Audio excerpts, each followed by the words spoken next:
Hello दोस्तों। स्वागत है आपका मेरे चैनल सीजी संसार में।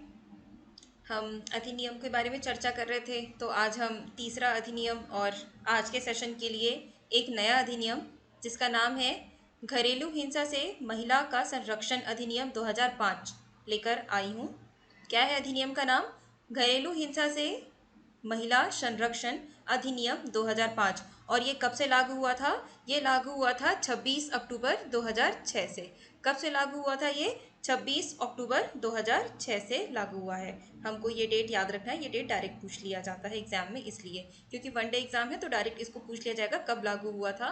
तो 26 अक्टूबर 2006 से लागू हुआ था घरेलू हिंसा से महिला संरक्षण अधिनियम 2005। अब बात करते हैं हम धारा एक।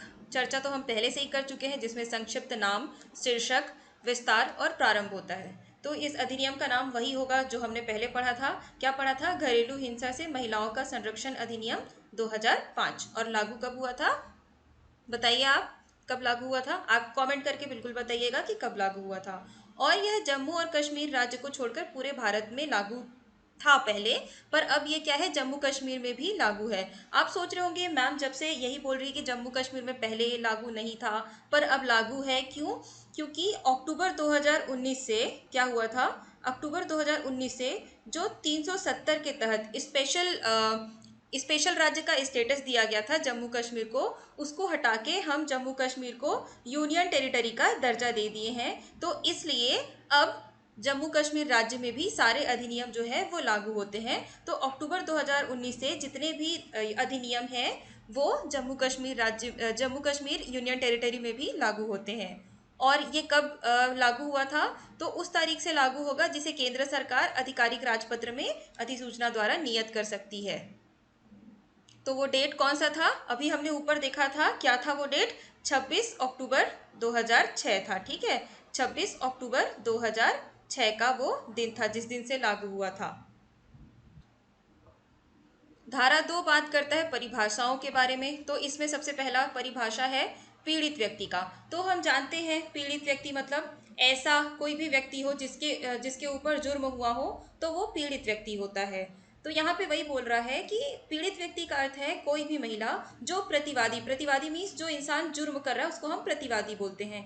पीड़ित व्यक्ति जो कोई महिला महिला जो प्रतिवादी के साथ घरेलू संबंध में रह रही है और जो प्रतिवादी द्वारा घरेलू हिंसा के किसी भी कार्य के अधीन होने का आरोप लगाती है, तो वो क्या होती है? पीड़ित व्यक्ति होती है। घरेलू संबंध का मतलब घर में रह रहे लोगों के बीच के संबंध को हम क्या बोलते हैं?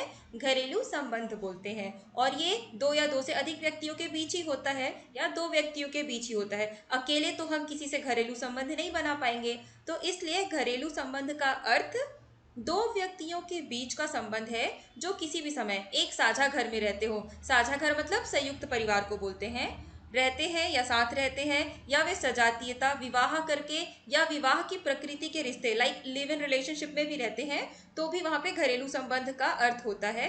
या गोद लेना या परिवार के सदस्य संयुक्त परिवार के रूप में एक साथ रह रहे हैं, तो उसको हम क्या बोलते हैं? घरेलू संबंध बोलते हैं। मजिस्ट्रेट का अर्थ होता है, जैसे हमने कल भी पढ़ा था, मजिस्ट्रेट का अर्थ होता है या तो मेट्रोपॉलिटन मजिस्ट्रेट होता है या तो न्यायिक मजिस्ट्रेट होता है, जो कि प्रथम श्रेणी का होता है। मजिस्ट्रेट कौन होते हैं? प्रथम श्रेणी के न्यायिक मजिस्ट्रेट या मेट्रोपॉलिटन मजिस्ट्रेट। ये कौन होते हैं? मजिस्ट्रेट के अंतर्गत आते हैं, जो कि अपना क्या करते हैं? निर्णय लेते हैं किसी भी विषय के ऊपर। तो प्रथम श्रेणी के न्यायिक मजिस्ट्रेट या मेट्रोपॉलिटन मजिस्ट्रेट। ठीक है। अब मौद्रिक राहत क्या होता है? मौद्रिक का मतलब होता है पैसा से मामला। ठीक है, मौद्रिक मुद्रा से रिलेटेड है। मौद्रिक मुद्रा से रिलेटेड राहत मतलब कोई क्षतिपूर्ति देना। राहत मीन्स उनके सुविधा के लिए कार्य करना, मीन्स क्षतिपूर्ति देना होता है। तो मौद्रिक राहत का अर्थ वह मुआवजा है। राहत का मतलब मुआवजा भी बोल सकते हैं, जिसे मजिस्ट्रेट प्रतिवादी को इस अधिनियम के तहत राहत की मांग करने वाले आवेदन की सुनवाई के दौरान किसी भी चरण में किए गए खर्चों और नुकसान को पूरा करने के लिए भुगतान करने का आदेश दे सकता है। इसको हम लोग बोलते हैं मौद्रिक राहत। इसका मतलब अगर महिला को किसी प्रकार का चोट है या बोलना चाहिए कि किसी चीज़ के लिए उसको नुकसान पहुंचाया गया है, तो उसकी भरपाई के लिए उसको पैसों से उसके जितने भी उसके खर्च हुए हैं या उसके जितने भी पैसों का नुकसान हुआ है उसको उसको देना, उस महिला को रिटर्न करना ही क्या कहलाता है, मौद्रिक राहत कहलाता है। और ये कौन ये मौद्रिक राहत का आदेश देता है, तो मजिस्ट्रेट देता है। और मजिस्ट्रेट कौन होता है, या तो प्रथम श्रेणी के न्यायिक मजिस्ट्रेट होते हैं या तो फिर मेट्रोपॉलिटन मजिस्ट्रेट होते हैं। फिर आता है प्रतिवादी। प्रतिवादी मैंने पहले ही बताया था, जो इंसान जुर्म कर रहा है हम उसको क्या बोलते हैं, प्रतिवादी कहते हैं। तो प्रतिवादी का अर्थ कोई भी वयस्क पुरुष व्यक्ति जो पीड़ित व्यक्ति के साथ घरेलू संबंध में है या रह रहा है और जिसके खिलाफ पीड़ित व्यक्ति ने इस अधिनियम के तहत कोई राहत मांगी है।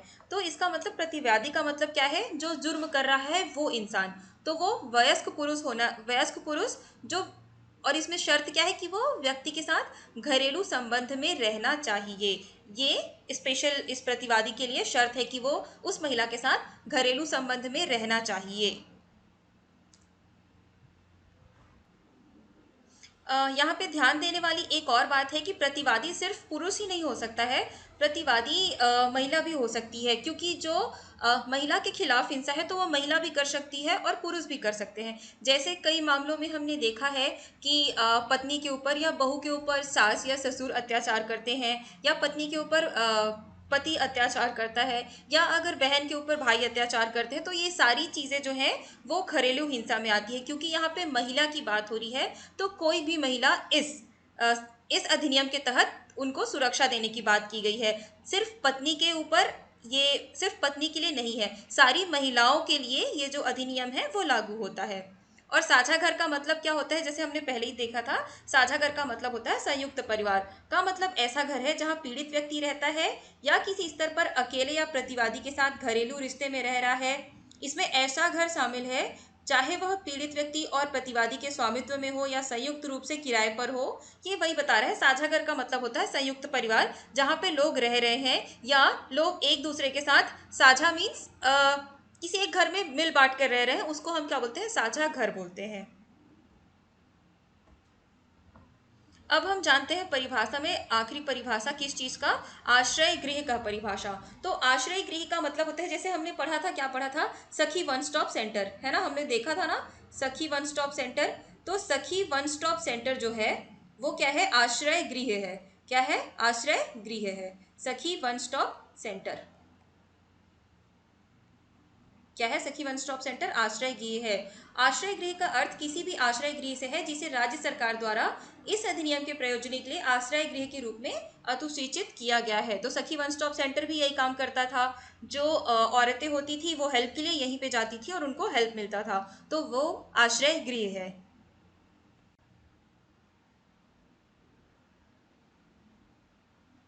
अब हम धारा 3 में देखते हैं घरेलू हिंसा की परिभाषा। तो घरेलू हिंसा को धारा 3 में अलग से समझाने की क्यों बात आ गई है, धारा 2 में तो हमने अलग से सारी परिभाषाओं को पढ़ा था। तो धारा 3 में घरेलू हिंसा को समझाया गया है कि किसको किसको हम घरेलू हिंसा बोलते हैं और कौन कौन सी टाइप की जो हिंसा है वो महिलाओं के ऊपर होती है। तो एक तो इसमें सबसे पहला होता है शारीरिक और दूसरा होता है मानसिक। ठीक है, इनके अलावा क्या क्या होता है, और मतलब ये तो मेन मुद्दे हैं दो, जो शारीरिक और मानसिक होता है। इनके साथ साथ इनको और भागों में से हम लोग विभाजित कर सकते हैं।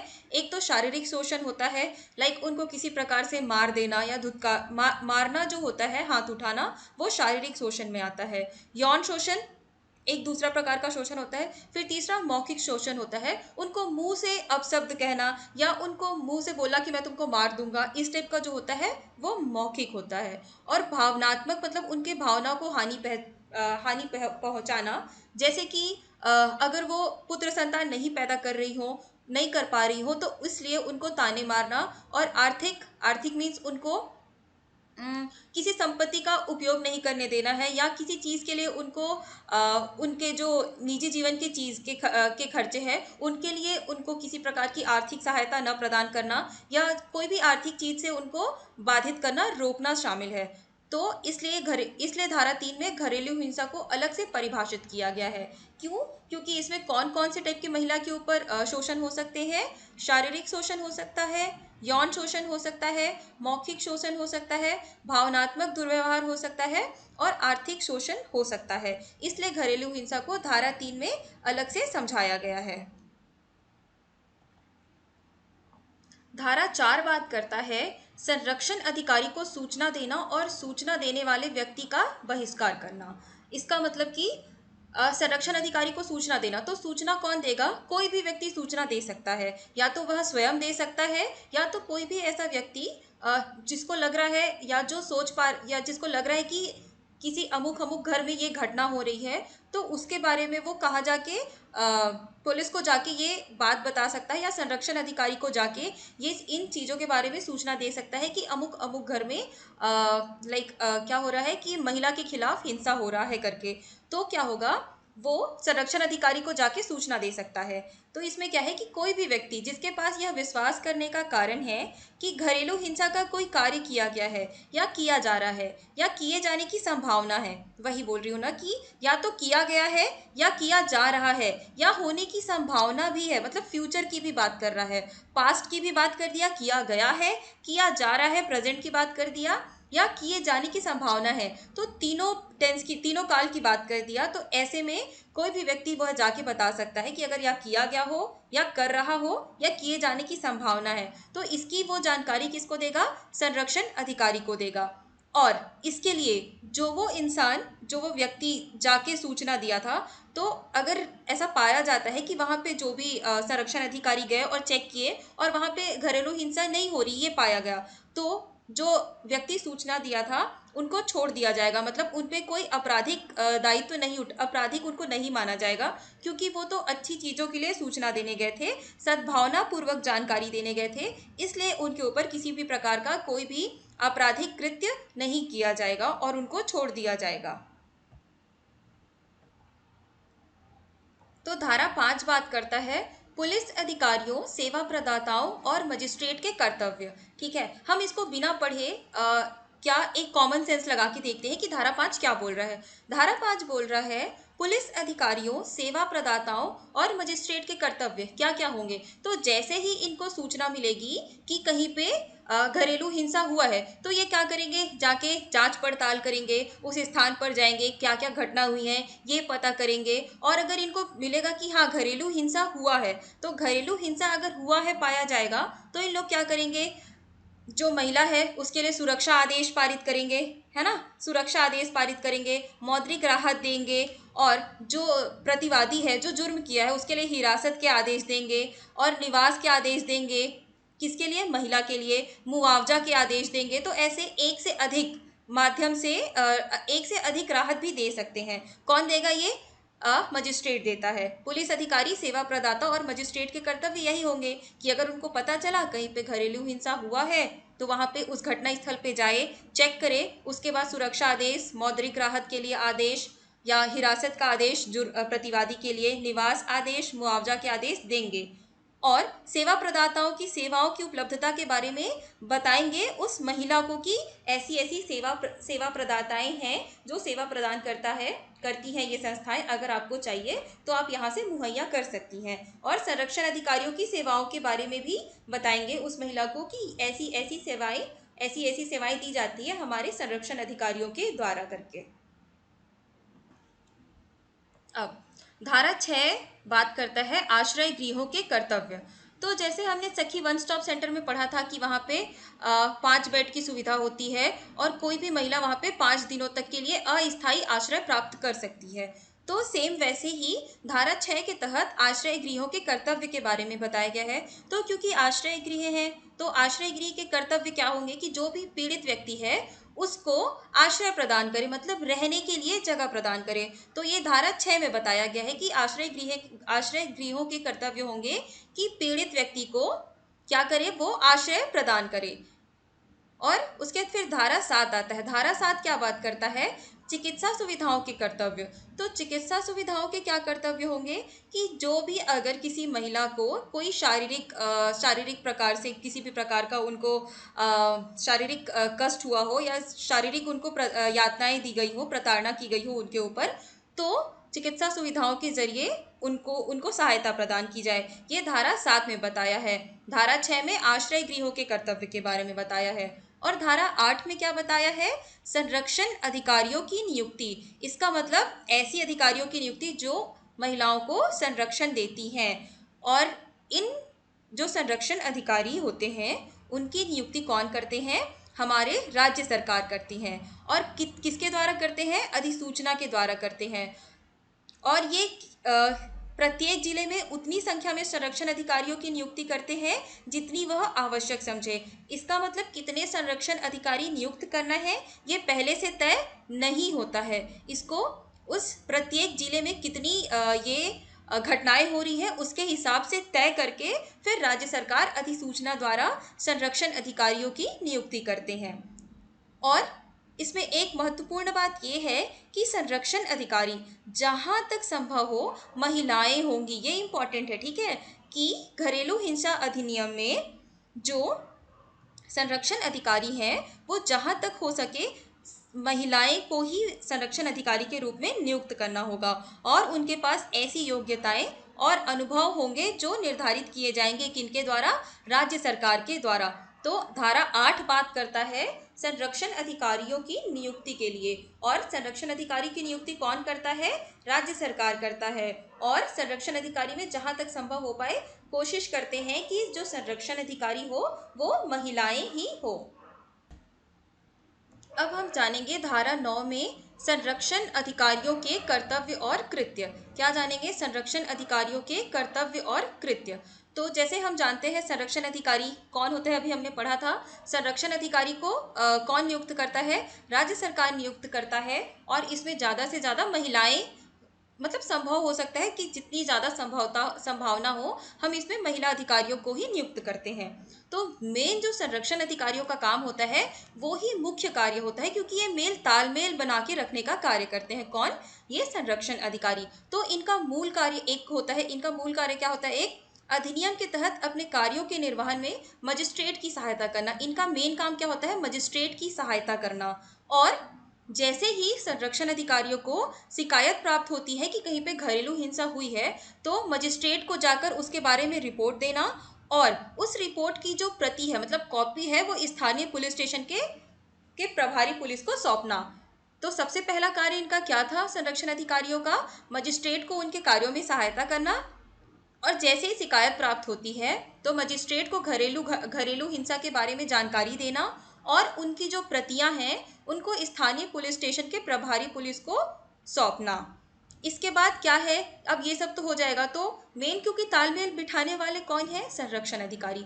तो इनके पास एक सूची होनी चाहिए जिनमें क्या क्या होना चाहिए कि जो भी घरेलू हिंसा से पीड़ित महिला है उनको कौन कौन सी सुविधाएं मिलनी चाहिए। तो कौन कौन सी सुविधा मिलनी चाहिए? कानूनी सहायता या परामर्श मिलना चाहिए, आश्रय गृह की सुविधा मिलनी चाहिए, चिकित्सा सुविधा मिलनी चाहिए। तो ऐसे सब जो लोग हैं जो सेवा प्रदाता हैं, कौन कौन से सेवा प्रदाता? कानूनी सहायता या परामर्श, आश्रय गृह के सेवा प्रदाता या चिकित्सा सुविधाएं प्रदान करने वाले सेवा प्रदाता, इन सब की उनके पास सूची होना चाहिए, लिस्ट होना चाहिए, ताकि अगर वो जो पीड़ित महिला है उनको जरूरत हो तो वो इस सूची को दिखा पाए और बता पाए कि हाँ उनको मीन्स एक अच्छा गाइडेंस दे पाए। इसलिए संरक्षण अधिकारियों के पास ये सूची होना चाहिए। और यदि पीड़ित व्यक्ति को तुरंत आवश्यकता हो कि उनको सुरक्षित आश्रय गृह उपलब्ध कराना है तो उनको ऐसे आश्रय गृह में रखने की एक रिपोर्ट पुलिस स्टेशन में भी भेजा जाएगा और उस क्षेत्राधिकार वाले मजिस्ट्रेट को भी भेजना आवश्यक होगा कि हाँ हम इस पीड़ित महिला को इस आश्रय गृह में भेजे हैं, ताकि उस महिला के बारे में पुलिस को और मजिस्ट्रेट को पता रहे कि हाँ इस आश्रय गृह में है और अभी वो सुरक्षित है करके।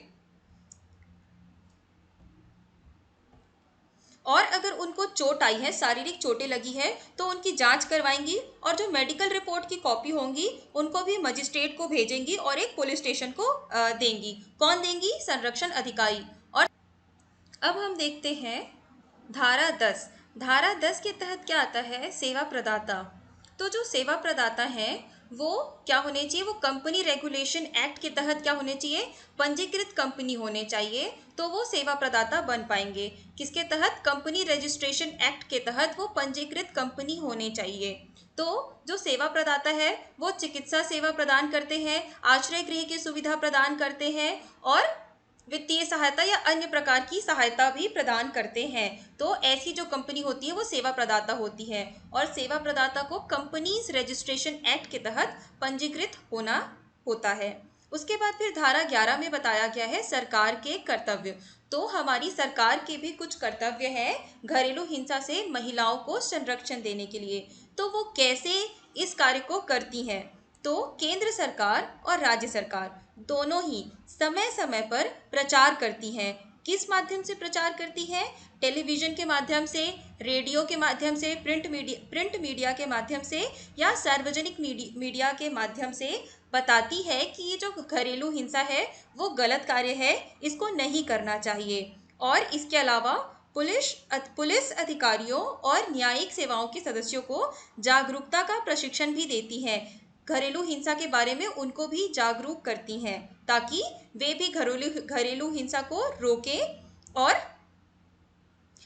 ताकि घरेलू हिंसा को रोके और कोई भी महिला इस तरह के घरेलू हिंसा की शिकार ना हो पाए। तो धारा 11 सरकार के कर्तव्य के बारे में बताता है। धारा 12 बात करता है कि मजिस्ट्रेट को आवेदन के बारे में। तो मजिस्ट्रेट को आवेदन बात करता है धारा 12। तो अगर पीड़ित व्यक्ति या संरक्षण अधिकारी या पीड़ित व्यक्ति की ओर से कोई और भी अन्य व्यक्ति मजिस्ट्रेट को आवेदन कर सकता है कि घरेलू हिंसा हुआ है करके, तो उसके लिए सबसे पहले जो मजिस्ट्रेट है वो सुनवाई की पहली तारीख तय करेगा। और ये कब तक का करेगा, जो अदालत द्वारा आवेदन प्राप्त होने की तारीख से 3 दिन से अधिक की नहीं होगी। इसका मतलब कि जितना जल्दी से जल्दी हो सके घरेलू हिंसा को सुलझाने का कार्य किया जाता है। तो मजिस्ट्रेट सुनवाई की तारीख तय करते हैं और कब से तय करते हैं, अदालत द्वारा जो भी दिन आवेदन प्राप्त होता है उस दिन से, उस तारीख से 3 दिन के अंदर अंदर वो क्या करते हैं कि इस सुनवाई की डेट देते हैं। कौन देते हैं, मजिस्ट्रेट देते हैं। और ये बहुत इंपॉर्टेंट है, ये याद रखिएगा, ये एग्जाम की दृष्टि से भी बहुत इंपॉर्टेंट है कि आवेदन को उसकी पहली सुनवाई की तारीख से 60 दिनों की अवधि के भीतर भीतर निपटाने का प्रयास करेगा। इसका मतलब जो भी घरेलू हिंसा अधिनियम के तहत जो भी केस दर्ज होता है उसको 60 दिनों के अंदर अंदर निपटान करवाना है। ये बात करता है कौन सा, घरेलू हिंसा में महिलाओं का संरक्षण अधिनियम 2005 के तहत ये बात किया जाता है कि 60 दिनों के भीतर भीतर पूरे मामले का निपटान किया जाएगा। धारा 20 के तहत मौद्रिक राहत की बात करता है। धारा 20 के तहत मौद्रिक राहत की बात करता है। मौद्रिक राहत मतलब कि पैसे का राहत देना। तो इसमें क्या है, आवेदन का निपटान करते समय मजिस्ट्रेट प्रतिवादी को पीड़ित व्यक्ति और पीड़ित व्यक्ति के किसी भी बच्चे द्वारा किए गए खर्चों और नुकसान को पूरा करने के लिए मौद्रिक राहत देने का निर्देश दे सकता है। घरेलू हिंसा के परिणाम और ऐसी राहत में निम्नलिखित चीजें शामिल हो सकते हैं, जैसे कि कमाई का नुकसान। अगर उस महिला को काम करने नहीं जाने दिया गया है तो उसके जो जितने भी वो काम करने नहीं गई है तो उसमें जो भी उनको कमाई का नुकसान हुआ है वो प्रतिवादी पे करेगा। चिकित्सा व्यय, अगर उनको किसी प्रकार का शारीरिक या मानसिक तरीके से उनके ऊपर पीड़ा की गई हो तो चिकित्सकीय व्यय भी उनको किया जाएगा। मतलब चिकित्सकीय व्यय मतलब चिकित्सा के लिए जो भी उनका खर्च हुआ है उनका भी भरपाई कौन करेगा, प्रतिवादी करेगा। और ये निर्देश कौन देगा, हमारे मजिस्ट्रेट देंगे। फिर पीड़ित व्यक्ति के नियंत्रण से किसी भी संपत्ति के विनाश, क्षति या हटाने के कारण होने वाली हानि, अगर पीड़ित व्यक्ति को उसकी संपत्ति का नाश कर देते हैं या उसकी संपत्ति का से उनको हटा देते हैं तो भी उनके हानि का उनको जो भी शेयर होगा वो दिया जाएगा। पीड़ित व्यक्ति के साथ साथ उनके बच्चों के लिए भी भरण पोषण यदि कोई हो जिसमें आपराधिक प्रक्रिया संहिता 1973 का या किसी अन्य कानून की धारा 125 के तहत भरण पोषण के आदेश के तहत इसके अतिरिक्त आदेश शामिल है। यह जो है वो फिलहाल लागू है। इसका मतलब इसमें हमको मोटा मोटा ये याद रखना है कि पीड़ित व्यक्ति को तो मुआवजा मिलेगा ही मिलेगा, मौद्रिक राहत मिलेगा ही मिलेगा, पर अगर उनके बच्चों की भी किसी प्रकार का कोई लॉस होता है तो उनके लिए भी भरण पोषण की सुविधा मिलेगी। उनको किनको मिलेगी? उन महिला को मिलेगी। किनके द्वारा मिलेगी? प्रतिवादी के द्वारा मिलेगी। अब हम देखते हैं धारा 31 को। धारा 31 में बोल रहे हैं कि प्रतिवादी द्वारा संरक्षण आदेश के उल्लंघन के लिए जुर्माना। अगर प्रतिवादी जो भी उनको संरक्षण आदेश मिला होता है उसको अगर उल्लंघन करते हैं तो उनके लिए क्या जुर्माना है या क्या दंड है? तो क्या दंड है? एक अवधि के लिए कारावास से दंडनीय होगा, जिसे 1 वर्ष तक बढ़ाया जा सकता है। 1 वर्ष, एक अवधि के लिए कारावास जिसे 1 वर्ष तक बढ़ाया जा सकता है, और जुर्माना 20,000 रुपए तक का हो सकता है, या तो दोनों ही हो सकता है। मीन्स 1 वर्ष तक का जो होगा वो सजा का प्रावधान होगा, और उसके साथ साथ 20,000 रुपए तक का क्या होगा? जुर्माना होगा। 1 वर्ष तक का सजा का प्रावधान, उसके साथ साथ 20,000 रुपए का जुर्माना, या तो दोनों हो सकता है अगर प्रतिवादी संरक्षण आदेश का उल्लंघन करता है तो। ये बताया गया है धारा 31 में, और ये हमको याद रखना है 1 वर्ष और 20,000, क्योंकि डायरेक्ट क्वेश्चन ऐसे इन्हीं से ही बन जाता है कि कितना जुर्माना था या क्या उसके लिए दंड क्या था, ये डायरेक्ट क्वेश्चन में पूछ लिया जाता है। तो इसलिए हमको याद रखना है धारा 31 में अगर प्रतिवादी संरक्षण आदेश का उल्लंघन करता है तो उल्लंघन के लिए जुर्माना कितना होगा? 20,000 रुपए का जुर्माना होगा, और कारावास क्या होगा? एक अवधि के लिए, जो कि 1 वर्ष तक बढ़ाया जा सकता है। और धारा 33 संरक्षण अधिकारी द्वारा कर्तव्य निर्वहन नहीं करने पर जुर्माना। ठीक है, अगर संरक्षण अधिकारी द्वारा कर्तव्य निर्वहन नहीं करने पर जुर्माना। अगर संरक्षण अधिकारी ही अपना कर्तव्य का निर्वहन नहीं करते हैं तो ऐसी स्थिति में उनके ऊपर भी जुर्माना लगेगा। क्या बोल रहा है? यदि कोई संरक्षण अधिकारी बिना किसी पर्याप्त कारण के सुरक्षा आदेश में मजिस्ट्रेट द्वारा निर्देशित अपने कर्तव्यों का निर्वहन करने में विफल रहता है या इनकार करता है तो उसे एक अवधि के लिए कारावास होगा, जिसे 1 वर्ष तक के लिए बढ़ाया जा सकता है, या जुर्माना 20,000 रुपए तक का बढ़ाया जा सकता है, या दोनों से दंडित किया जा सकता है। इसका मतलब प्रतिवादी के लिए भी 1 वर्ष का और 20,000 तक का जुर्माना, और संरक्षण अधिकारी के लिए भी क्या? 1 वर्ष और 20,000 रुपए तक का जुर्माना होगा। धारा 34 बात करता है संरक्षण अधिकारी द्वारा किए गए अपराध का संज्ञान। इसका मतलब कि अगर कोई संरक्षण अधिकारी भी अपराध करता है, अगर संरक्षण अधिकारी के द्वारा भी किसी प्रकार का अपराध पाया जाता है तो उनके खिलाफ क्या होगा, उनके खिलाफ क्या कार्यवाही की जाएगी, ये बताया गया है धारा 34 में। तो संरक्षण अधिकारी के खिलाफ कोई अभियोजन या अन्य कानूनी कार्यवाही तब तक नहीं की जा सकेगी जब तक कि राज्य सरकार या इस संबंध में उसके द्वारा अधिकृत अधिकारी की पूर्व मंजूरी के साथ शिकायत दर्ज नहीं की जाती है।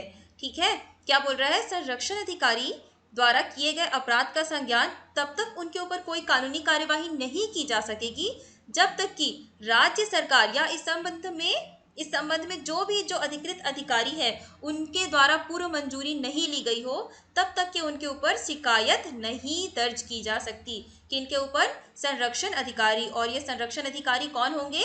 महिला अधिकारी होंगे। ठीक है, जिनको कौन नियुक्त करेगा? राज्य सरकार। तो इसलिए राज्य सरकार से परमिशन लेकर ही इनके ऊपर किसी अपराध का संज्ञान लिया जाएगा। फिर धारा 36 क्या बोलता है? यह अधिनियम किसी अन्य कानून के अल्पीकरण में नहीं है। इसका मतलब कि यह जो अधिनियम है वो कहीं भी आधा नहीं होगा, मीन्स कि ये कम नहीं होगा। बोला जा रहा है कि कोई और कानून लगे भी ना तो भी इसके जो नियम अधिनियम है वो कम नहीं होंगे। और धारा 37 के तहत नियम बनाने की केंद्रीय सरकार की शक्ति के बारे में बताया गया है कि केंद्र सरकार अधिसूचना द्वारा इस अधिनियम के प्रावधानों को लागू करने के लिए नियम बना सकती है। बहुत बड़ा अधिनियम था और हाँ, ये ख़त्म हो गया है। तो धन्यवाद आप सब लोगों को मेरे साथ बने रहने के लिए मेरे चैनल सीजी संसार में। मैं उम्मीद कर रही हूँ कि आप लोग को ये जो मेरा लेक्चर सीरीज़ है अधिनियम का वो आपको अच्छा लग रहा होगा, और अच्छा लग रहा होगा तो प्लीज़ आप अपना फीडबैक भी दें कि आपको कैसा लग रहा है, या आपको किसी और विषय पे अगर वीडियो चाहिए होगा तो वो भी मुझे ज़रूर बताएं। मैं आगे आपकी जो भी डिमांड होगी अगर मुझसे हो पाएगा तो मैं उनको बिल्कुल फुलफिल करने की कोशिश करूँगी। तो थैंक यू आप सबको।